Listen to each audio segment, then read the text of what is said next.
You know, one of my favorite people in the food world is Maneet. Chauhan. She wrote the book Chaat about Indian snacks. And as a kid, she and her parents traveled 900 miles up to the state of Punjab in northern India to see her grandparents. Along the way, and this was her favorite part, these little stations, railway stations, you get all these great foods, these snacks. So she went back to India for this book and retraced her steps and traveled around India. So it's a great book, and I think you're also going to find Maneet has a great way of thinking about food that's quite different than the way, let's say, we think about it here. Hey, Maneet, how are you? Great, Chris. How are you doing?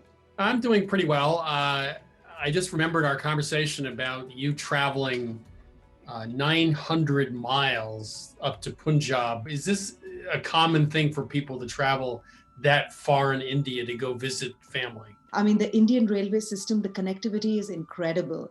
So, I mean, these were 3 days, 2 night journeys. We would be packing our, bedding along with us. There were flight tickets, which were 10,000 rupees, and train tickets, which were 300 rupees. Right. So, majority of India does travel by trains. Did you bring some food with you and then just supplemented it at the stations, or you just ate at the stations? No, absolutely. Mom would make sure that they were flatbreads and potatoes, which were sauteed in dried mango powder. And the reason why she would make that is because that would last the longest. But I was always fascinated with what was being sold outside or what the people who were traveling along with us were eating. I'm like, what are you eating? Can I have a bite of that? So that was my fascination. Well, what are some of the more unusual things that you really liked that, for example, I wouldn't be familiar with or might be surprising to me as a food being sold at a railway station?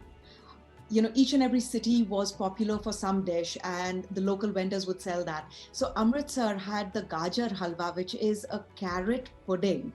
And especially in the winters, the red carrots, it just is mind-blowing, delicious. So that was one of my favorite things. So was this a sweet pudding? It was a sweet pudding, yes. Basically, it's grated carrots. You cook it in milk with some cardamom and some saffron. And when the raw smell of the milk disappears, you go ahead and put some grated paneer. If you don't have paneer, you can put ricotta cheese in it. There is some sugar, and then there is some ghee and butter. And then you just toast it. So it is almost like a thicker version of a rice pudding, which can be scooped. But at times I love it to be a little bit looser. So I just don't cook it and dry it out as much. Just takes a little bit of time, but so simple. And you know what I've done? I have used it as a layering in between carrot cake. So that is just so good. But the most quintessential, I think the unifier for all of these stops was chai, right? There would be these chai vendors with these kettles, like, running through the compartment shouting, chai, chai, chai, chai, chai. And you're like, okay. And they would sell it in these earthen terracotta pots, which weren't glazed. And just that flavor of the earth from that was incredible. What I love about this book is that I have tried to touch just the tip of the diversity of Indian cuisine. Thank you. I have to run off and make some carrot halva now because I'm that is it's one of my favorite books ever. It's just that the food is so unique and appealing. It's just a great job. Thank you so much. Thank you, Chris.